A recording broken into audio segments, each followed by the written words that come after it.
good morning, good afternoon, and good night. What's greetings, Earthlings? What up? What up? What up? Any demographic I Greetings, identify with. Earthlings. They're connected to our president. I think an ignorant voter and a non-voter Crazy what he did. He took the military out are before one and he the took same. the civilians. Who does that? Under his watch. What Know has something, he done bro. about police reform in this country? Nothing. Greetings, Earthlings, and welcome to Unsolicited Genius. I am your curator, Carlton Ennis, and I'm with that man that can get any kick that you need, Mo Lothy. On today's show, we will talk about woke culture, how Christmas is Gremlins,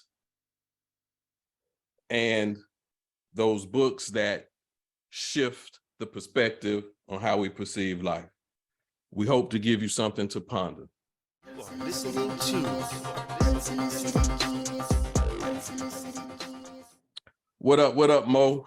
What's going on? Chilling, Carlton. Chilling, man. Just got off work. Just had a good day, man. Happy to be here with you, my brother. How are you? I'm doing well, man. I'm doing well. Had a good Thanksgiving, ate good, laughed good, did a little bit of singing. So lots happened though since last week. So what's on your mind? Well, I agree with you, man. Thanksgiving was live with the family, ate good. But, like, just to make things perfectly clear, like, no one here is celebrating, like, the pilgrims and shit. Like, we're just celebrating each other and our fellowship and our people and being together. So whatever you want to call that is, that's what we're celebrating. What's like, I don't know, man, a lot's going on, like sports, sports live right now. A lot's going on with politics. Still got the Senate runoff here in Georgia. So yeah, so early voting for the runoff started today or last week? Started Saturday. Okay. Yeah, I've seen a few reports, long lines, people out there trying to get it. Anything to report with your feet from the streets? I mean, I haven't had a chance to get out there and vote yet. I'll probably actually go during election day on the runoff day here on Tuesday, not this Tuesday, but the following Tuesday. Last time I went in to vote, man, I had no issues at all. It was really, to be honest with you, Carlton, right in and out within 5 minutes. You're not an early voter? I'm not opposed to early voting, but just procrastination sometimes work. Oh, okay.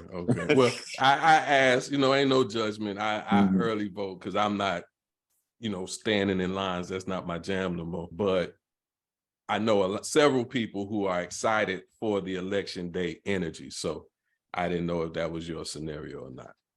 No, I'm not excited for the election day. I'm not trying to get into it with no one in line or something like that. True that. All right. Well, in sticking with the political theme, there's plenty that we could talk about. There's been more shootings. There's more misinformation in the media. Kanye's still out there. Donald's still out there. But rather than, be topic specific, there's a word that kind of keeps coming up in all of the reports, all of these subjects, all of these situations. And that is woke. Let the media tell it. They say, they talk about a woke mob, a woke mafia, a woke police. But I really wanted to take time to break down from our vantage point what it means beyond what it's being reported to be. Because included in today's vernacular of what woke is actually a significant word in the Black culture that, with how it's used today, also represents some cultural appropriation. So before I kind of jump in on my soapbox, you have any initial thoughts about woke and how it is used, was used, or is being weaponized? Well, I think you nailed it on the head with the word weaponized. Did you hear that DeSantis speech where he just he had to have used the word woke like, I don't know, like 25, 30, 35 times, something to that effect. Like, I agree with you. It's just been weaponized, Carlton. When he says woke, you know what he's really talking about? He's talking about Black people. He's talking about gay people. He's talking about Hispanics. He's talking about any people that are talking about equality in this country, and he's using that like as a weapon to basically rally his voters and rail against things like critical race theory, and that is essentially what they're masters of propaganda, Carlton. Like, you have to give them credit for that. Like, the Republican Party are the masters of propaganda. Examples: liberal. They've turned the word liberal into a horrific word. Oh, it's a cuss word. Oh yeah, It's a cuss word. You social- liberal? Socialism. Oh my God, socialism is. Don't dare speak that word. They roll with anti-Semitic people, but they've turned anti-Semitism into, you can't even say anything about Jewish people without the fear of like being completely just destroyed in the media. Like, Carlton, just real quick off topic. Trump sits down with Kanye and a guy that is a known anti-Semitist that And they kicking openly it. calls Black people the N-word. Mm-hmm. Mm-hmm. And this is a guy that's running for president. That was a former president. And I'm not here to defend like resending the link. I'm not even sure Kyrie saw the movie that he sent the link to. He might have seen bits and pieces that he liked. But regardless, he comes out, he apologizes. They make him grovel, like, and beg and plead and put these monumental restrictions on him in order for him to resume his career.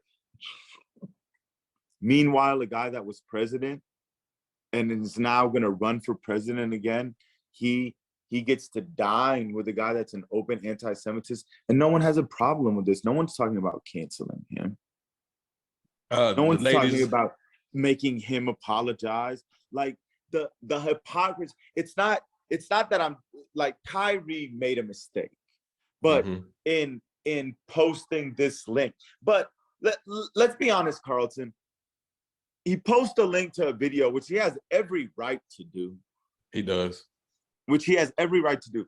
And people are upset about the link, and I get that. You know, there's no room for any kind of hate or any type of video that's talking about the Holocaust is not real. Like, I get that. But there is room for other ideas that are in that video that some people definitely seem to agree with. So you have this vitriol for Kyrie, but the link takes you to Amazon. Amazon is selling the video and profiting off the video and making money off the video, but there's no one calling for, because no one wants to lose Amazon Prime. The package is there the next day. It's tough, man. It's integrated into our no one system, wants to lose dude. that. It's So no one integrated calls into for the canceling system. Amazon, but let's bury Kyrie and Carlton. He's not integrated into the system, I guess. You know this like more than anyone.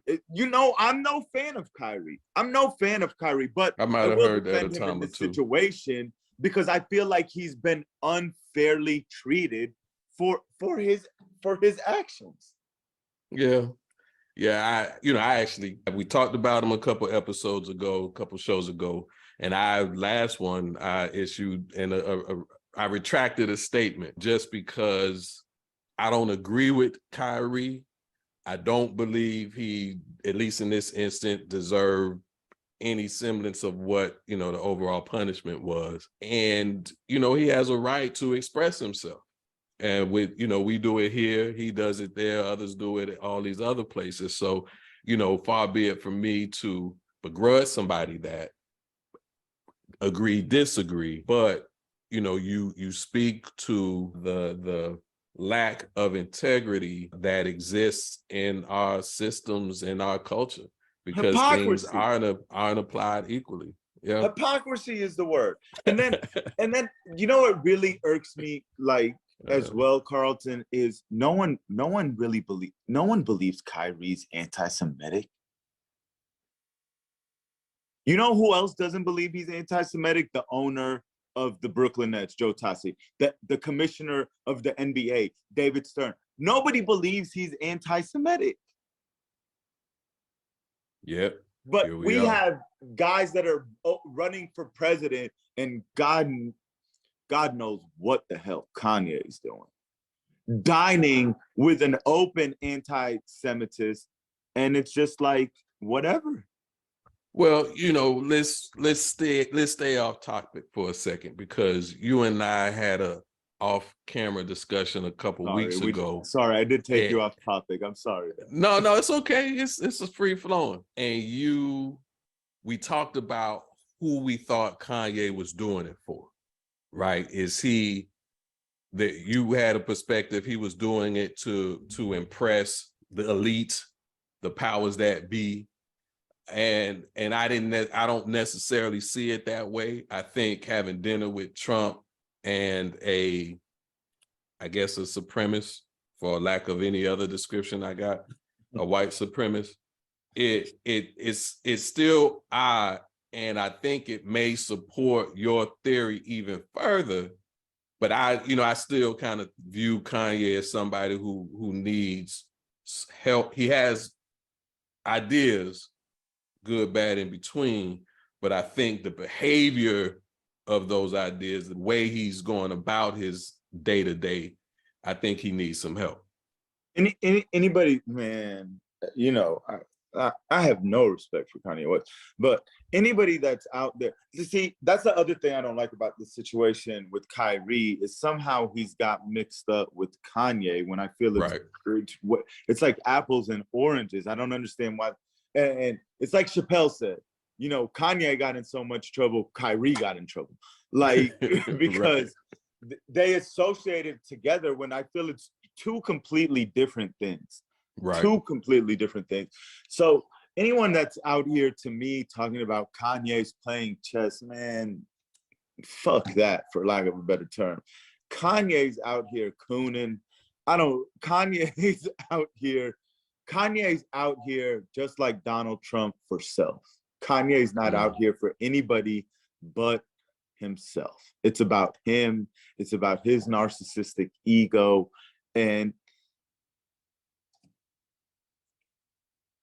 I have no words, man, because when Kanye first came out, Carlton, I loved Kanye West. Like, Kanye, was my guy. But it's just amazing, the complete, what I would consider to be a change in him. Yeah, no, that's fair. That's fair. So bring it back to what got us there. You talked about seeing DeSantis's speech, and that's what actually prompted me to, explore and dig a little deeper, because he said it so much, he said it so harshly, and what woke meant for me, I felt like he was just destroying, annihilating it, because he would say, "Stop woke." And so woke for him is actually attached to a bill that he has created, submitted, and I think it's been pushed back or being modified. But needless to say, woke is an acronym for wrongs to our kids and employees. So when you hear him say "stop woke," he's saying stop wrongs to our kids and employees, which what he's wanting to do is prohibit teaching that could bear personal response, that the kids or the students may feel like they should bear personal responsibility for any historic wrongs done based on race, color, sex, or national origin, stopping business from using diversity practices, trainings, etc. So I think in the legal realm, there's some pushback on what he's proposing, but specifically, he has created a stop woke movement. And so before you comment, that the reason that the added reason that that's problematic is not, we'll come to what the cultural appropriation of woke, but the people who woke represents in modern vernacular, modern culture, are those who are aware of and actively attentive to facts, stats, ideas that highlight racial, social, socioeconomic injustices. So the people who want the police officers to do better are woke. The people who want better rights for LGBTQ are woke. The people who call out racism are woke. And so it in and of itself is not a bad thing, but woke also morphs into the cancel culture. So, everything exists at extremes on the spectrum. So woke today is for justice, stop injustice. But the extreme versions of that, you talked about Chappelle, bubble up in cancel culture. So you got people who say stop woke because they want to get rid of cancel culture. You got DeSantis say stop woke because he don't want the kids being taught the truth. And then you got all kinds of stuff mixed in between, which at its core ain't even what woke was anyway. I'll stop there. What are your thoughts? I mean, I think you said it very eloquently. It's like you said, I completely agree with the part where you're like, they're using it as a weapon to target people that are basically fighting for equality in a country where there's many inequalities. So it's a tool to keep people down. He's rallying people around that concept. Because when he's saying woke, he is talking about Black people. He's talking about gay people. He's talking about don't teach the truth in school so our kids don't feel guilty. It's the truth. What else are you supposed to teach? What else are you supposed to teach other than the truth? Your kids shouldn't feel guilty because they're not the ones that have done it. The goal here is for them to learn from those past mistakes and everyone to treat each other with respect and equality in society. The only way to do that is to teach how it was horribly messed up back then. It's just that simple. So the thing with DeSantis, Carlton, is DeSantis is a dangerous man. He's a much more dangerous man to me than Trump as a presidential candidate, because if he wins, he has shown an ability, especially in Florida, to get legislation that he wants passed. And it's, in my opinion, dangerous legislation. He's turned our beloved Florida basically into like Mississippi. Like Florida's like Mississippi now. So DeSantis, in my opinion, is a dangerous man. And if he ever became president, I would have grave concerns. Well, He is running. Hey, man, but on a complete side note to that, and you're absolutely right, the Republican primaries are going to be spectacular, Carlton. We got Trump. We got DeSantis. That's going to be... We're going to have a watch party. God. We got to have a watch party. Wait. We got to have a watch party. Primaries. That's what I'm telling you. Like, Unsolicited Genius watch party. Are going to be so boring. The Republican primaries are going to be where... Get your popcorn ready. Get your pom-poms. Get your popcorn ready. Wait. Get your Sharpie, because it's going to be wild. It's going to be wild. I can't wait, dog. All right, so you talked about teaching, right? So let's take a moment to speak to what woke was, because I got a question for you that I come to in a little bit. But woke is related to awake. At one point in time, historically Black culture, it was be woke, be awake, be alert, understand what's happening in the spaces around you, understand the politics of the game, understand in the places and spaces where your race, ethnicity isn't welcome. Socially, politically, all those things, be woke, right? Know what's going on.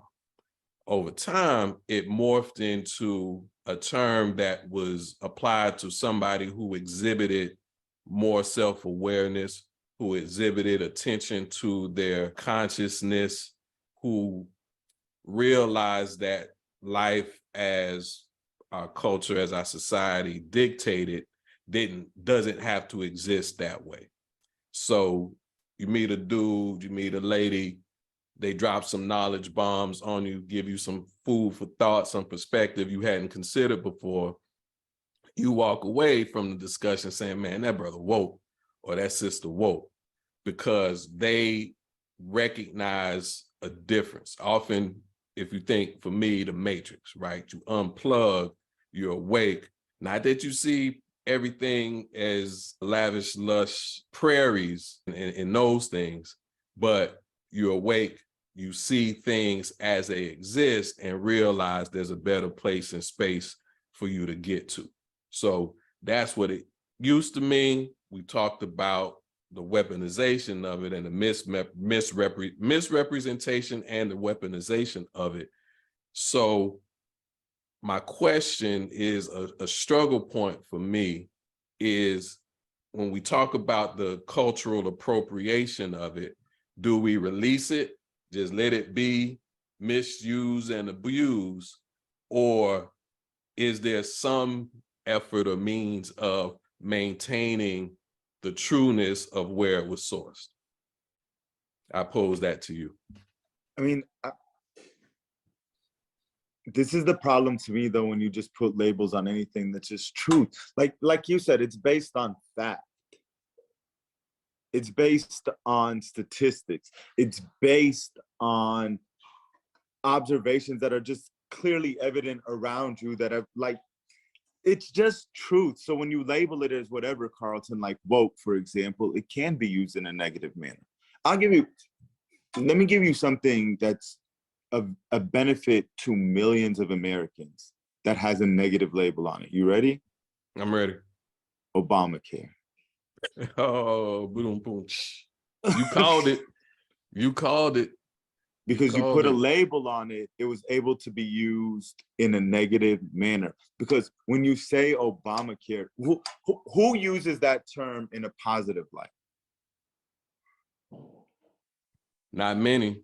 The ones And who now understand what it is refer to it as the Affordable Care Act. The Affordable Health Care Act. Like, Yep. exactly. So, Doc, now the same thing is happening to woke. It's just been weaponized, like you said, in a negative manner now, and will continue to be used in a negative manner. And it does a disservice to what is just, at the end of the day, just the truth, the actual facts of the matter. Where there are people in this country that are facing inequalities, that there is educational inequalities depending on what district or county you live in. That can help, that could determine whether or not you have a chance to go to college one day and be successful in this society, or whether you're on the street. Like, that's just a fact. So that'll never change unless we confront that. But if we start calling the truth something like woke and people use it in a negative light, like, it always feels like we're hustling backwards. Yeah, that I guess that takes me to fake news, right? Because if you don't like what you hear, don't like or agree with what's being reported, you label it as something with such a negative connotation that it just becomes easy to dismiss. Oh, that's fake news, fake news, fake news. Is it though? And so, you know, the cancel, the what is it? Stop woke, don't let the woke mob take over. You're right. They created a label, mislabel, right? It's not even an accurate label, but they mislabeled something, got enough people galvanized the misconception of it, and are using it to manipulate truth. I mean, the problem's also just in social media. Like, so you want to believe something so bad that you refuse to be confronted with anything that's factual or that's realistic in the realm of reality. So what you do, Carlton, is you go to Twitter and you go to your little corner of Twitter where every asshole thinks exactly like you, and they're gassing you up to believe. Like, isn't that what, like, when Trump was on Twitter, that was the perfect example of that. Trump would retreat to Twitter to go to his people because no matter what he put out there, they supported. Yep. They gassed him up. They big up his ego. They fed into his narcissism. And that's what social media allows you to do. It allows, Like if you're a weirdo, you could find other weirdos. If you're a creep, you could find other creeps. If you're like an asshole, you could find other assholes. If you're a psycho like Trump, you could find people that would be like, yeah. Like, I'll give you another example, like Antonio Brown. Antonio Brown does nothing but do like asshole things, but there's people on the internet that are like, yeah. We with you, Antonio. Yeah, show him, Antonio. Show him, Antonio. That's it. That's it. So the internet and social media in particular allows you to just retreat to corners of the world where people just think like you and embolden your thoughts and close you off to any other kind of like thinking. So in other words, what I hear you saying is the people need to stay woke. And on that, we'll take a break and be right back. PM.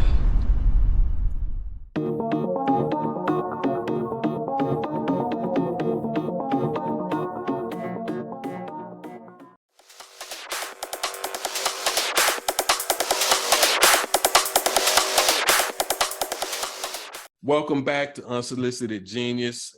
What in the sports, Uncle Mo? So before we get into this weekend's activities, yes, I'm sad. We'll come back to it. We got your boy Jerry Joe on film, on footage. Long time ago, granted, long time ago, 1957, but he was a teenager in Little Rock, Arkansas, where some Black kids were going to school for the first time, and their potential classmates didn't want them there.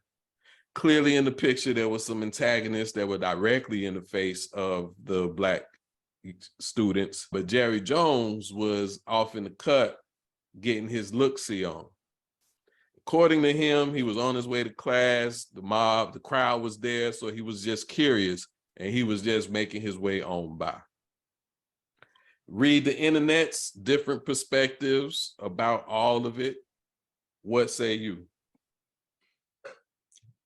Jerry Jones was how old did he say he was in the picture? 14? 14, 15. I think they settled on 15. How old is 15, Carlton? That's what I'll say. That's your question. How old is 15? All right. Well, for me, 15 was old, man. You know, this ain't that kind of show, so this ain't no reveal show, so I'm not gonna talk about what 15 was. But 15 was super grown for me. Can you show me, back to hypocrisy, right? Can you show me 15-year-old Black kids that they've tried as adults for the crimes that they've committed as 15-year-olds? I could. So forgive me if I don't excuse his behavior when he's 15 years old. You know, he might have been there, and like he said, he might have been curious. You know what he wasn't doing? He wasn't helping escort the Black kids into the school. Fair.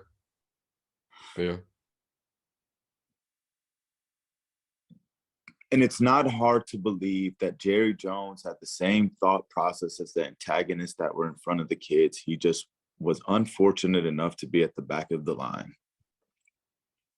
So I don't know what Jerry Jones's intentions were with being there. I know it's not a good look. No, it's not a good look. It's not a good look. You know, when you got a red circle over your picture floating around the internet, that is not the look that I think you want to go for. And, you know, is it hard to believe that Jerry Jones was a racist at 15 years old in Arkansas? You tell me. Hell no, it's not hard to believe. Do people change? Can people grow? Can people through education and like, you know, through interaction with another race grow to be something better than what they were as a child? Yeah, I do believe that. So I'm not saying that Jerry Jones is a racist now. What I'm telling you is it sure looked like he was a racist back then.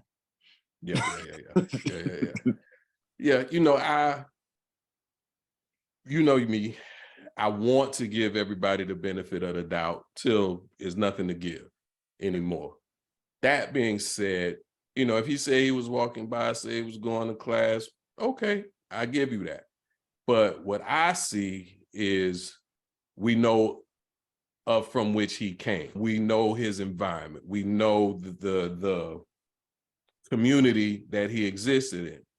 So when questions are asked, flags are raised, you know, rumors kind of bubble up from the league about Jerry's preferences, who he gets along with, and what they look like. You know, this picture tells me that maybe it's sourced somewhere, but like you, anybody can change. There's plenty of people who know, love Jerry Jones, fans, former athletes, former colleagues, et cetera, et cetera. But I think for me, when you have history, when you know history, you can't hide from it. So we know where you're from. Show us where you at today. Because in these discussions about his picture, there's been perspective that also has said that, you know, the Black coach dynamic, the Black executive dynamic in the NFL could change overnight if Jerry Jones decided to be the leader of that cause. He has that level of influence amongst the NFL and its owners. And the other thing that like happens now when you see a picture like this is, you know, Jerry Jones was very outspoken about his players will never take a knee during the national anthem. The Dallas Cowboys will always stand for the anthem and very against taking a knee. So, you know, you start like seeing that picture, you see his stance against taking a knee against the anthem, and you do start to like question things, obviously. But like you said, he has had plenty of interactions with African-American players who do seem to adore and love them some Jerry Jones. But, you know, definitely, in my opinion, 15 years old, Jerry Jones looked like he's pretty damn racist to be.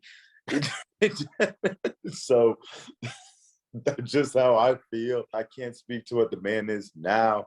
The other shocking thing to me about the picture is I didn't realize he hasn't always looked the way he does now, even at 15 years old. I couldn't believe he actually looked young. I thought he's been like this his whole life because he's looked like this for the last 40 years, Carlton. Yeah. You know, somebody, maybe you, somebody else recognized him when it first kind of hovered in one of our feeds. I didn't see him, you know, so to tell me it's him, I believe it. But even when I look at it today, I'm like, dang, my, how we evolve. All right, so we'll leave that at that. You know, Jerry Jones, get woke, stay woke, show us what you got.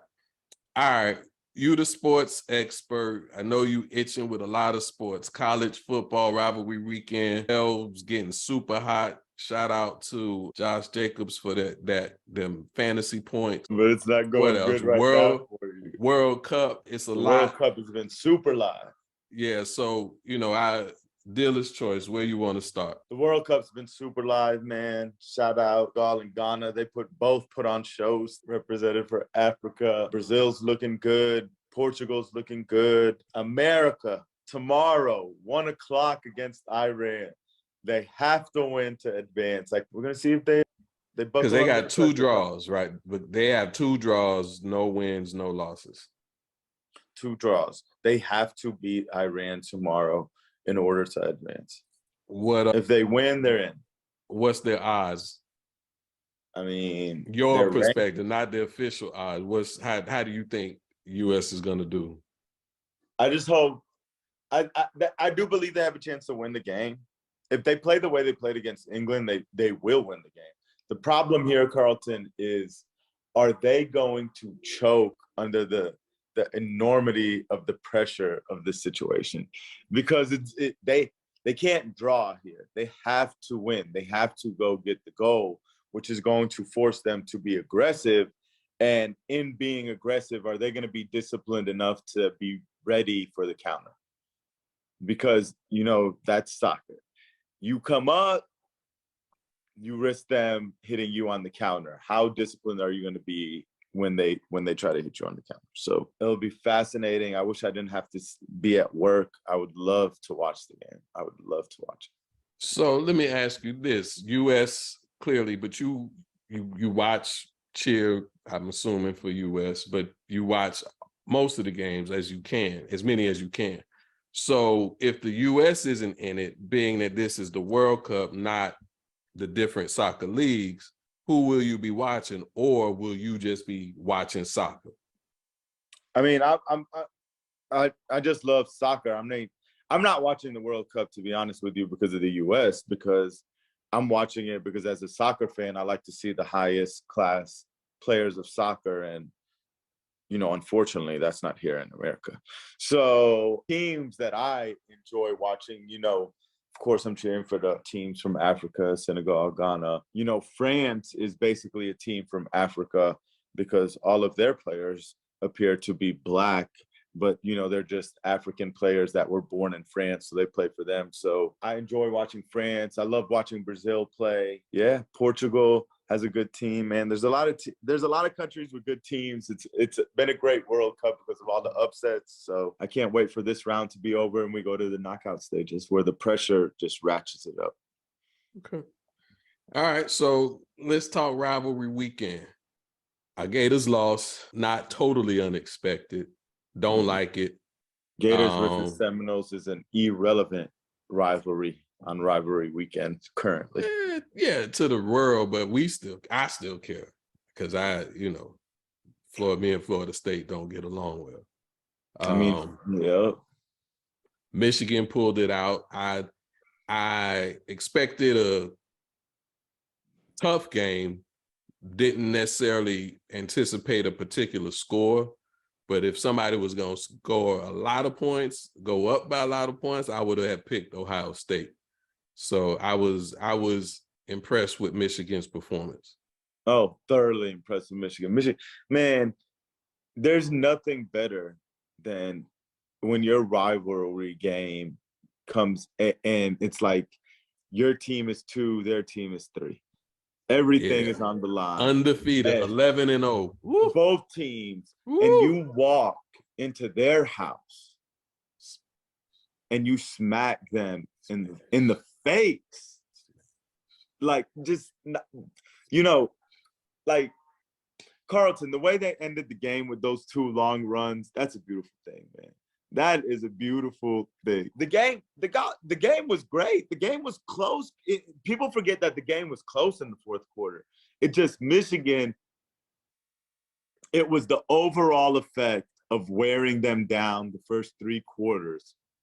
And then when they needed it in the 4th, Ohio State had nothing left in the tank, and Michigan just ran. Michigan ran slap, old school, right down your throat. You can't stop this. And they couldn't. Nope. There was nothing cute about it, Carlton. We're just physically superior to you, and you're exhausted. So that was a beautiful game by Michigan. And Georgia are in. No matter what happens. If they lose, they're still both in. The question here becomes, who's going to get in between? To me, if TCU wins, they're in because they're undefeated. They're definitely in. If USC beats Utah, they're in.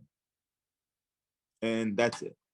But if either one of those teams loses, then it comes down to Ohio State, Alabama. And in my opinion, Ohio State has the stronger argument over Alabama.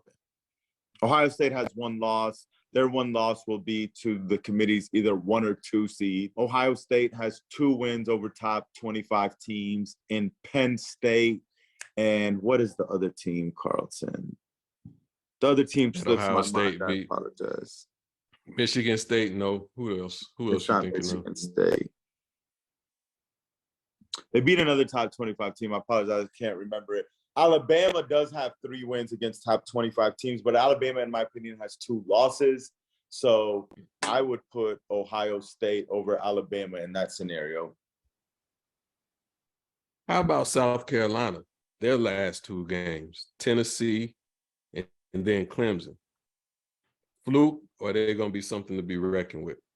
Oh, I think they're going to be something to be reckoned with. Their coach got them believing. Their coach got them believing. So but you know, the problem Carlton's always going to be, you're only going to be able to recruit so many players to South Carolina. There's only so many people that are lining up to be a Gamecock.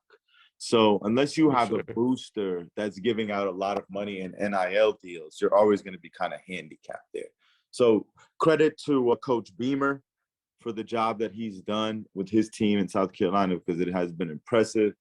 But, you know, with Alabama, the other problem I have with Alabama is Tennessee has 2 losses. Tennessee beat Alabama. So why not Tennessee? I don't feel that you could just penalize Tennessee just because Herndon's out. Tennessee did beat Alabama. So I do think if TCU or if one of TCU or USC loses, I think Ohio State would get in my opinion. But we'll see on Tuesday, Carlton. But to me, if TCU and USC both win, I think they're both in. It'll be Michigan, Georgia, TCU, USC. USC's quarterback is impressive. God. I like the moxie. Lincoln Riley's impressive too, man. This USC program went from being basically irrelevant to him being the head coach in 1 year.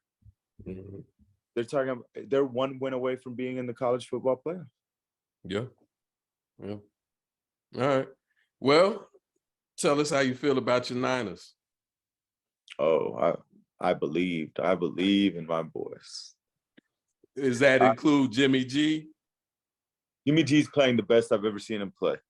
So there's no complaints about Jimmy G. I thought Jimmy G hurt his knee in this game. I almost shed a tear. Thank God Jimmy G got back up. Oh my God. But what I believe in the most in my team is our defense. Yeah. If the other team can't score, you can't lose. So the 49ers in the last 4 games haven't given up 1 point in the second half, man. They just shut out New Orleans. It's a hard-hitting defense. It's a physical, fast defense. Yeah, you gotta come with it if you're gonna play us. We're gonna come after your quarterback. So I believe, you know, if you ask me to give you a power ranking in the NFC, I would put the Eagles 1. I would put us 2. I would put the Cowboys 3. Who would I put at 4? Oh, I would put Minnesota at 4. 5. Ooh. 5, we got Giants, Redskins, Commanders, Seattle. Oh, wow. At 5, probably right now, man, because they're on a hot streak. I would agree with you. I'd put the Commanders at 5. I would put the Giants at 6 and Seattle at 7. Seattle's, I think, lost 2 out of 3 now, so I'd put them at 7. Tampa, man. Woo! They're so lucky they play in the NFC South. Brady gave it all up for this, huh? You know, it might be too late for them, but Detroit is hot right now. They lost to the Bills, but they're playing some decent football. They're playing good football across the board. I mean, it might be too late for them all year, but like you said, it's too late. They only have 4. It might be too late. No. Yeah. Your boy Aaron Rodgers not looking good. And he had to leave the game yesterday, I heard. I didn't see it because, you know, full disclosure, it was like this last week. I went into a football depression. The Gators, Florida State, the Giants, Cowboys. My Giants fall back to earth. Danny Dimes not looking less expensive these days. But, you know, I like where we're going. I like our coach. I like the energy. It's just, you know, the wheels on our machine hiccup too much. You know, if it's not, if Daniel Jones on point, if Daniel Jones on point, the receivers dropping the ball, if the receivers getting open, Jones missing the throw, you know, we get a stop on 3rd down, but then somebody commit a penalty, you know, a lot of, you know, pass interference, not even a pass interference, a lot of holding penalties in the secondary that, you know, give additional chances to the offense, fumbling punts. A lot of mistakes. Our margin too tight for the types of mistakes that we're making. We play a complete game. We in it to win it. I have no doubts about that. But talent level doesn't leave room for any error, and that's just not realistic in the NFL. You're gonna muck up at some point. That's the advantage of having a great quarterback. He increases your margin for error in the game. Mm-hmm. Danny Dimes can be a detriment to your margin of error. Yeah. He's done a really great job of like masking Danny Dimes. So he's played to his strengths with his ability to run. But the problem is, dog, for teams like the Giants is they can't get behind in games. Because if they get behind in games, they can't rely on their run anymore. They need their quarterback to pass. That's when it becomes dangerous. All right, you gave NFC power rankings. Who you got in the AFC? The Chiefs are definitely number Chiefs. one. Yep. Yeah. The Chiefs. Yeah. The Chiefs are one. I would still put Buffalo at 2. In I put the my Dolphins. opinion. I put the Dolphins at 2. All right, you got the Dolphins. I put the Dolphins. The Dolphins, I haven't watched every minute of all of their games, and I know their defense is the weak link in things, but in watching Buffalo, I'm seeing some holes. Is not as well oiled of a machine as we thought it was coming into the season, how it appeared at the start of the season. So, that lifestyle that Josh Allen live on the field catch up to you. And it might, but if Dolphins 2A, Buffalo 2B, but I got the Dolphins ahead of the Bills. I think whoever gets home field advantage is critical in the AFC East, especially if they meet up in the playoffs. Mm-hmm. I don't like Miami's chances if they have to go to Buffalo in December to get that W. So True that. That's an interesting aspect of it. I'll take Buffalo right now, man. I'm a believer in more. I believe so in Josh Allen than I am in Tua. So we'll see, though. I got Miami at 3. I agree with you. Miami's offense is so explosive. The thing with Miami, Carlton, that I agree with you on is because they're so fast on offense, they can beat anyone because they could literally just blow you off the field. And on any given Sunday, this could happen to you, and it's just like before you know it, it's 30-0. It's 35-0. It's 35-7. Look what they did to Baltimore on that comeback. Like they went from getting absolutely blown out to Tua has 6 touchdown passes out of nowhere. So they're a dangerous, dangerous team. 4 in the AFC, I'd put the Titans. I think the Titans are going to be a tough out in the playoffs. Once you get, who we say, Chiefs, Bills, and Dolphins, Bills, once you go below them, I can't trust any of these teams. So I'm going Titans. I'm going Titans 4. I want to make Cincinnati Actually, I apologize. I don't go Titans 4. I go Bengals 4. I want them to, but they suspect Burrow with those turnovers. O-line will get missing on you. But I'm leaning to them at 4. They believe, and they're also the AFC defending champion. They just walked into Tennessee and beat Tennessee again. I picked Tennessee. I thought Tennessee had found their rhythm. And as excited as I am to see Miami against San Francisco, that's the other big game this weekend. Kansas City and the Bengals. Kansas City at Cincinnati. That's going to be – and there's a good chance that Jamar Chase is back. So I can't wait to see that game. That's going to be cool. So I'll put Cincinnati at 4. I'll put Tennessee at 5. I'll put Baltimore at 6. And for the 7th team, I would put the Chargers. I would put the Chargers as 17. Chargers, not the Jets? I'd have to see more from Mike White. That's fair. He did it Sunday. I mean, they went from couldn't get more than 3 points to what was it? What was the final? The Jets defense 31-10. So the Jets defense is up there, Carlton. It's championship caliber defense. The question is, can they get the quarterback play they need? All right, before we take our break, any NBA highlights you want to hop on?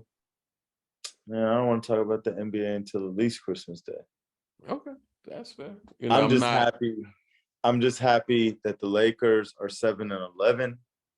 Mhm. I'm hoping that the Orlando Magic have the worst record in the league, so they have a chance to draft Victor Wanyama.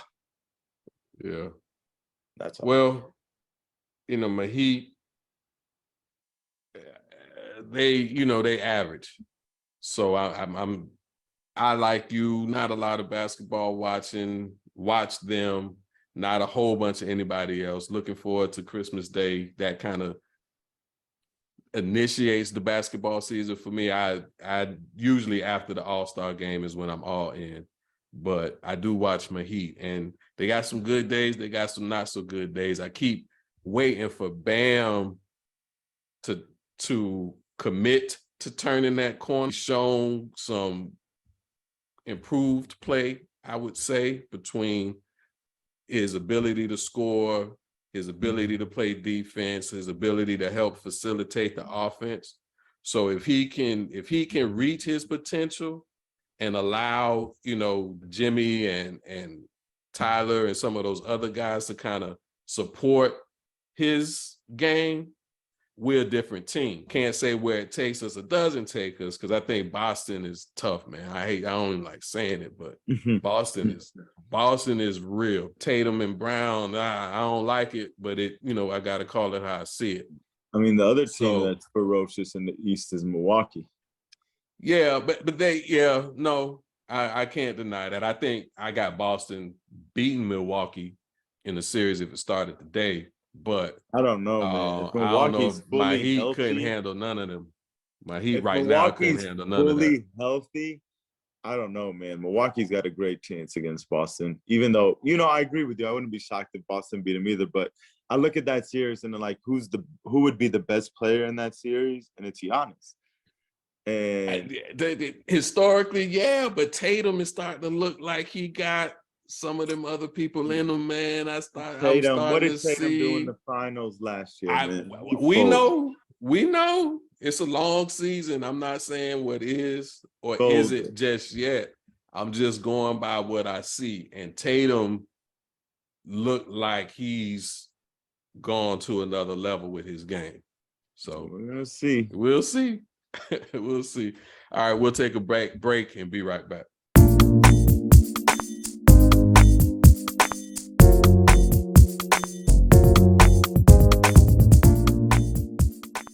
You are listening to Wherever we are, Instagram, Facebook, YouTube, like if it's something to be liked, subscribe if it's something to be subscribed to, and follow.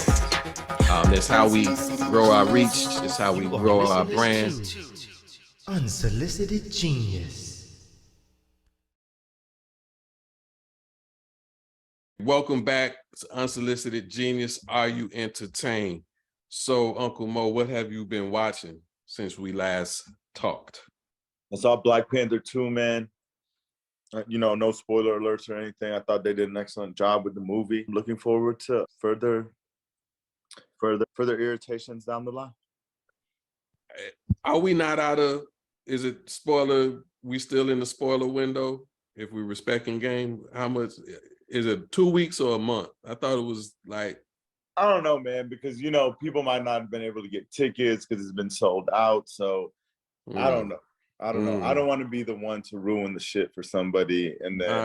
All right. Yeah. All right. I'll at least give them to get out the month. Because what was it? November 11th. So, all right. We could wait. I can respect it. The little beautiful bit of actual history he interweaved in at the end of the movie was beautiful touch, man.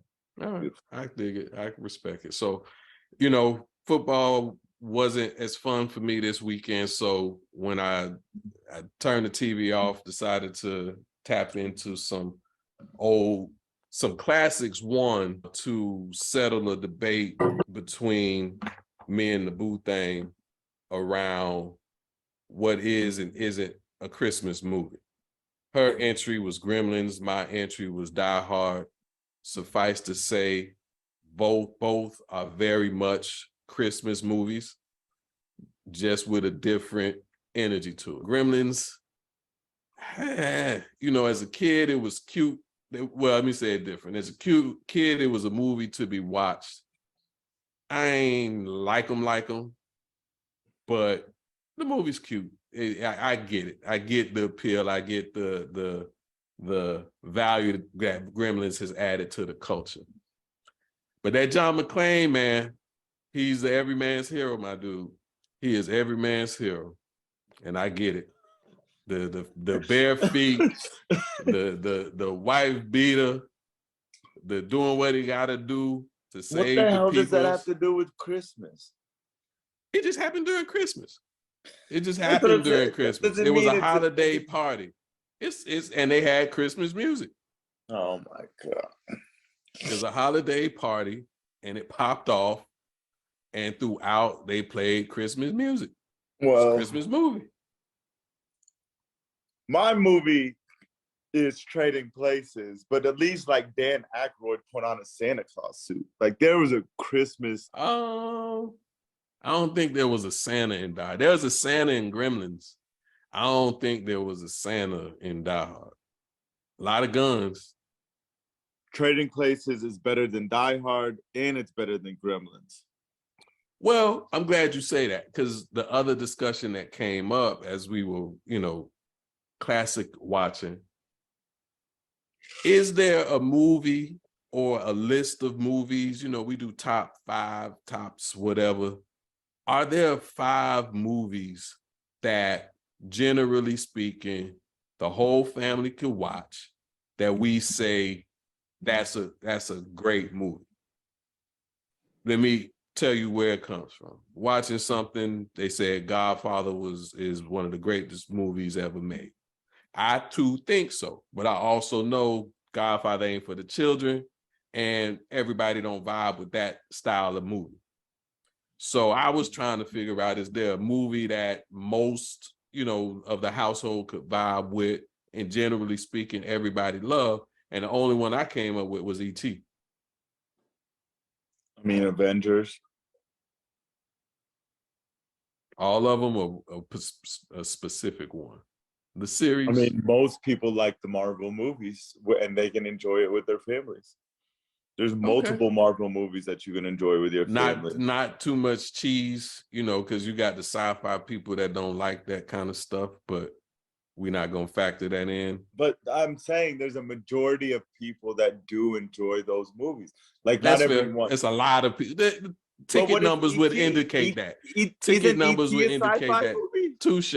I with you. You're right. You're right. Okay. Movie. So everything's about preference, but so E.T., Avengers, what else?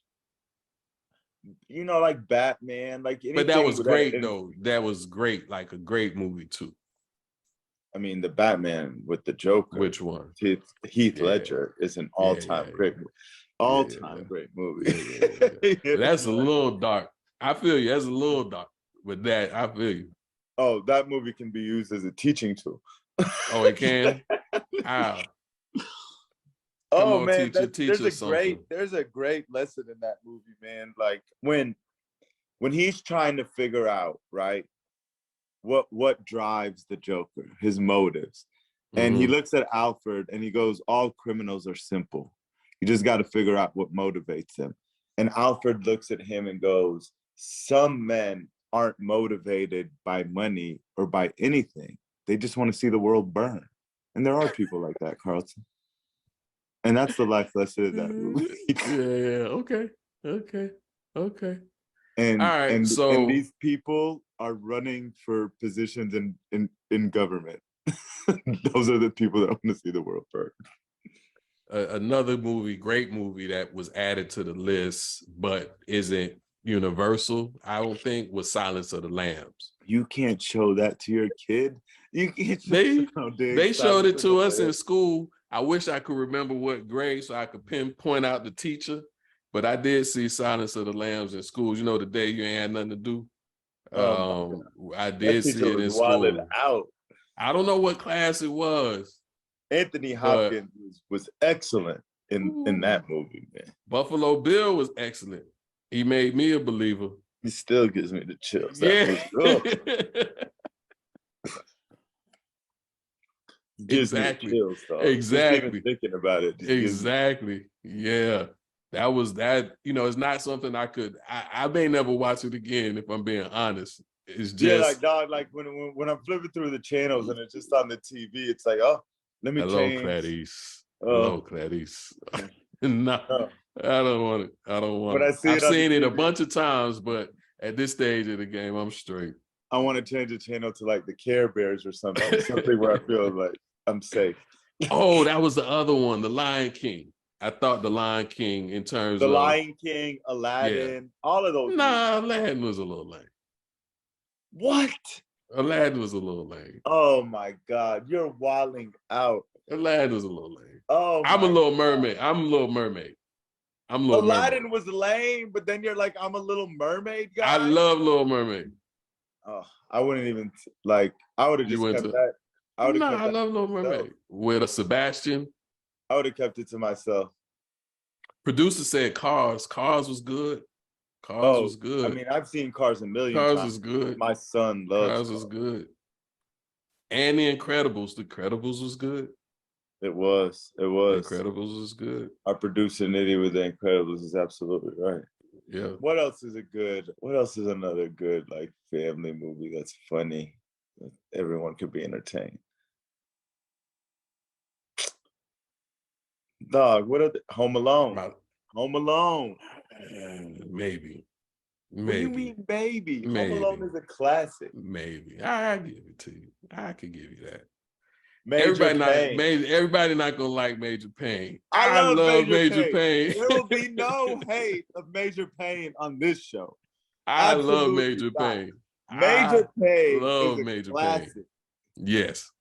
I don't know if everybody love it, but I love me some Major Pain. Man, some of your brothers man. love the movie Soul Plane. I think the movie Soul Plane is garbage. It started, to see Kevin Hart where he is, it's definitely, you talk about change. We got Jerry Jones, we got Kevin Hart, because he was in Soul Plane. I didn't understand that. I think that was the first movie where I was like, they put this in the theater. Like, I didn't understand. I didn't understand. Carlton didn't understand how it didn't go straight to audio. All right, well, you helped me out. I feel a little better because my list was short. There are movies, I think, the superhero theme, although not for everybody, captures a lot of people. Ticket sales show that. But yeah, good call out, producer. Incredibles. And that Cars, that was my jam. All right. So what you been listening to?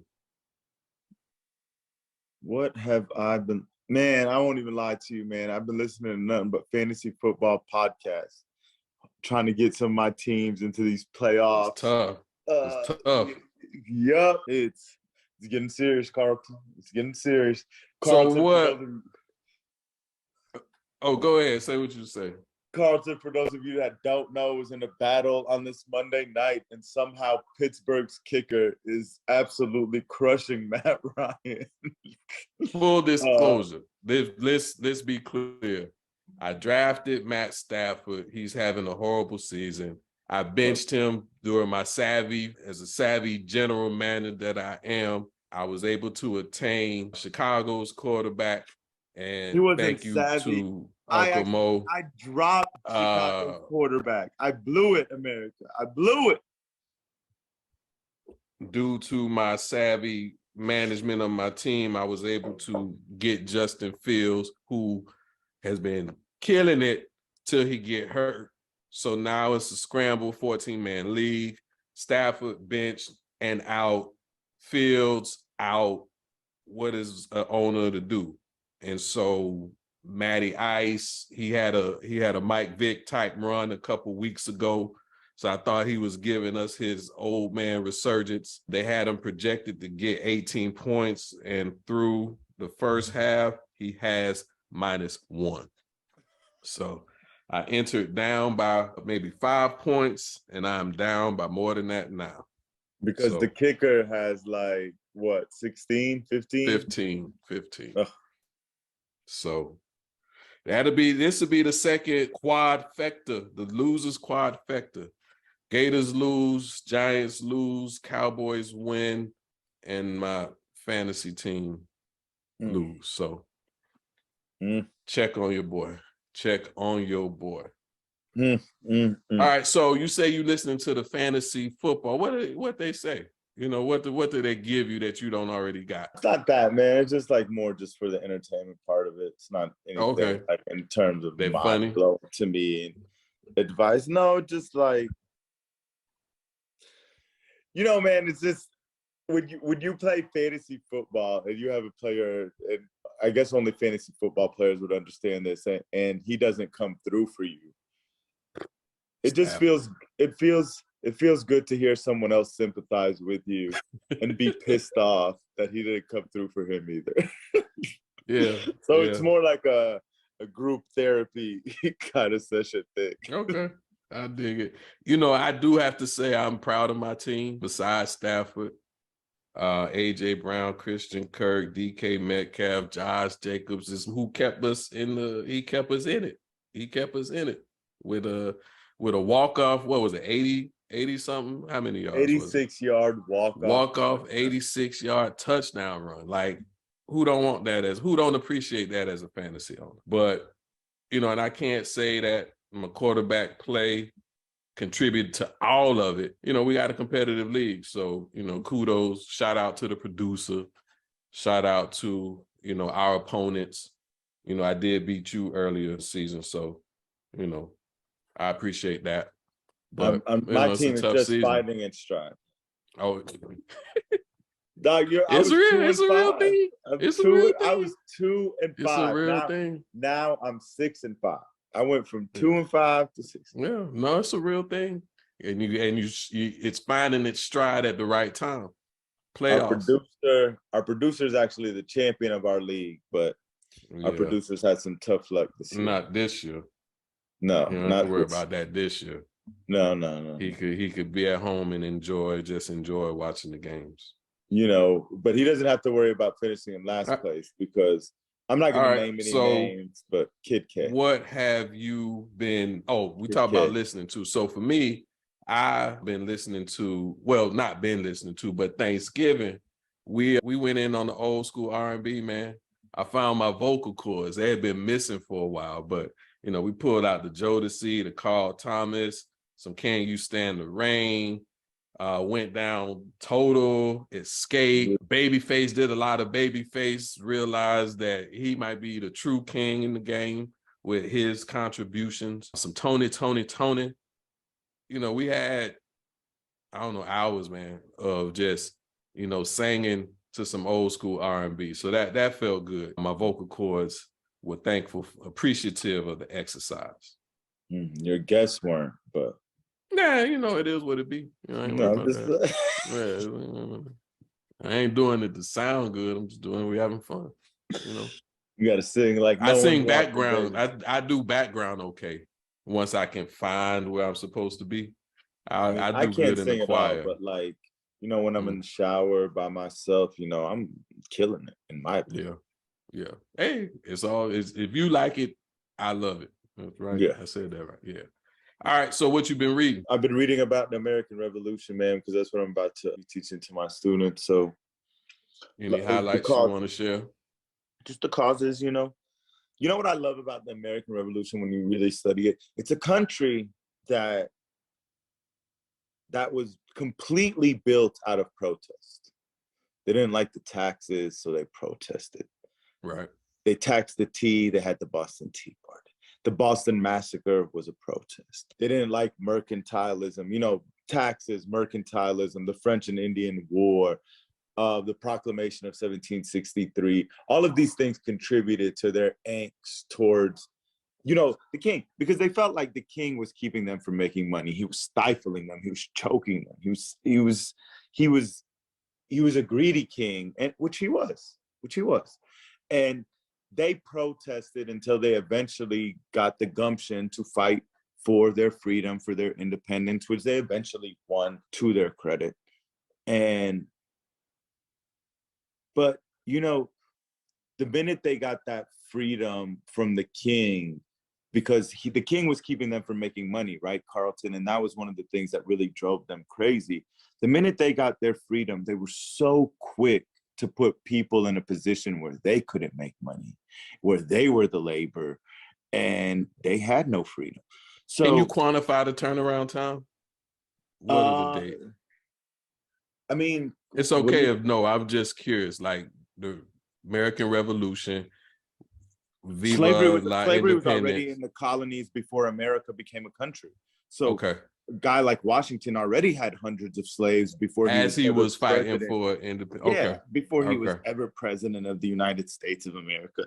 Like slavery was already prominent in the colony, like South Carolina, for example. Slavery was already booming, like Mississippi, Georgia would eventually have it. So, you know, the country, the foundation of the country was hypocrisy. To this day, we still have hypocrisy because, you know, people always love to tell you about the American Revolution of 1776. Yeah. But when people were protesting for George Floyd, people were talking about those protesters were thugs and they weren't fighting for the right cause. And how dare they protest and do this and blah, blah, blah. And my point here, Carlton, is simple. It's that patriotism is not waving an American flag outside of your door. It's not chanting USA. It's not standing up for the national anthem or knowing the Pledge of Allegiance. Patriotism is when you see something that's wrong in this country, you speak on it. The real patriots of this country are like Malcolm X, Martin Luther King Jr., Huey P. Newton, and countless others. And forgive me for just naming just a few, but that's true patriotism because that's what the country was based on, protest. They saw something wrong, so they fought to get their freedom, to get equality, to earn the right to make a fair living. But of course, the minute they got that freedom, they were quick to enslave other people so they can gain wealth through impoverishing them. That's all. That was powerful, Brother Mo. That was powerful. All right. Well, your students are fortunate to have you. I'll say that. And DeSantis can't stop you. So keep doing what you do. I was gonna say my governor might not feel the same way. Hey, till they knocking on your door, just keep doing what you do. My addition for what I've read or what I've been reading is one that I read at least once a year, depending on what's popping, maybe more, because it's a quick read. Again, I do the Audible, so quick listen. But it's The Four Agreements by Don Miguel Ruiz. Don't know that I've talked about it at all on the show before, but it is one of those that level sets me. It's not a spoiler. It's on the net. Go get the book if you haven't. But the Four Agreements of being impeccable with your word, which for me is so important because not just what I say, but how I say what I say also matters. Because he likens words to being magical, which could be done to build people up, build things up, or could be as devastating as any nuclear weapon, a la the Jewish experience with Hitler. The next agreement is don't take things personally just because somebody said something to you around you. Most times, 9 times out of 10, it ain't about you. It's about where they aren't in their life. Even if it's the most hateful thing, they don't know you as the child that your parents gave birth to, that your mother gave birth to, rather. They don't know your true nature. They may think they do. They may think it's reflected in what you do, what you say, how your skin look, but they don't know you. So even if they say it to you, it ain't about you. It's about them. Don't make assumptions. You know, the flip side of not taking it personally. Don't assume you know a person. Don't assume you know what their experience is, because oftentimes we don't know. So it's good. We benefit from asking questions. We benefit from being inquisitive and exploring. And then the last one is do your best, because in those other 3 things, you're going to muck it up. You're going to take it personally. You're going to make an assumption. You're going to say something that isn't the best version of what you could offer. That being said, don't beat yourself up too bad. Love yourself, realize you're human, and get back on the bike and keep going. So Be impeccable with your word. Don't take things personally. Don't make assumptions, and do your best. And on that, we'll be right back to close the show out.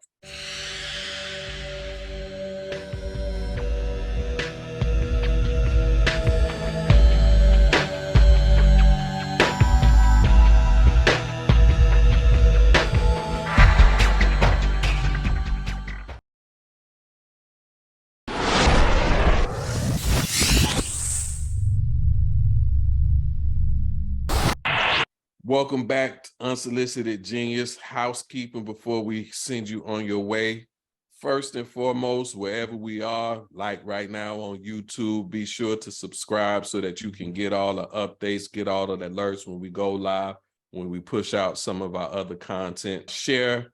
So if you know somebody who might like what we're doing, vibe with what we articulating, go ahead and share the show with them.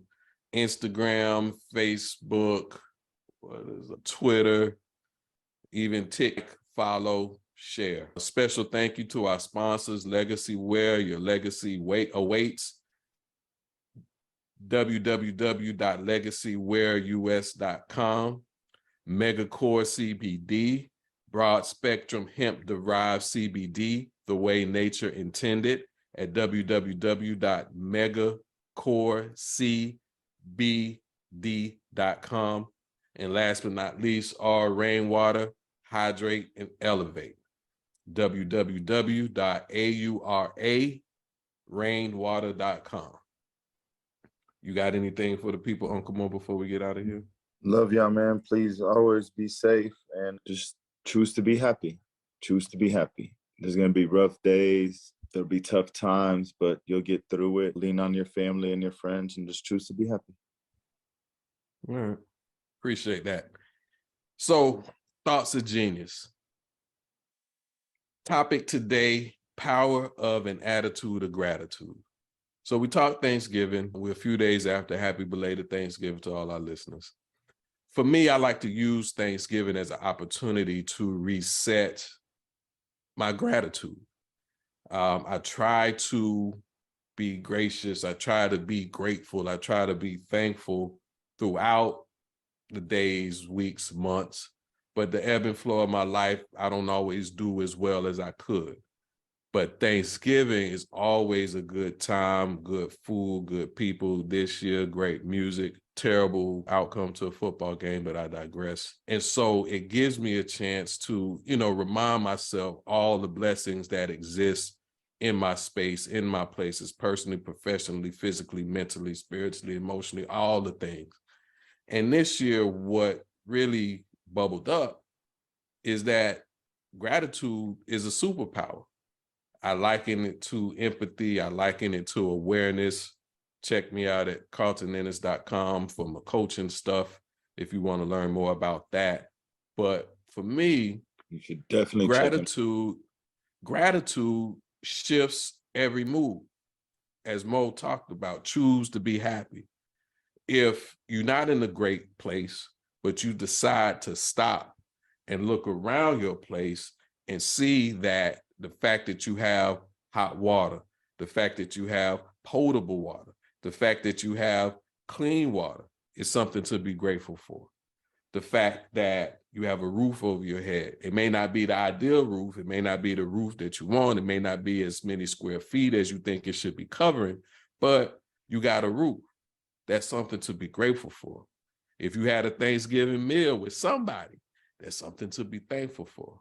If your vocal cords work for you to sing at the top of your lungs and express yourself to some old school R&B, that's something to be thankful for.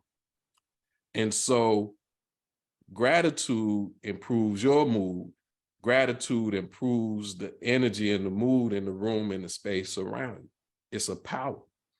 And it's one that doesn't require a coach, doesn't require a therapist, doesn't require a copay. You use it and you feel better. So one of the techniques that I use to help me on my gratitude journey is whenever I hit a wall, hit a frustration point, whether it's a person, place, or thing, I write down 10 things that I'm grateful for related to said person. use Uncle Mo, for example. I'm grateful for Uncle Mo's sports knowledge. I'm grateful for Uncle Mo's humor.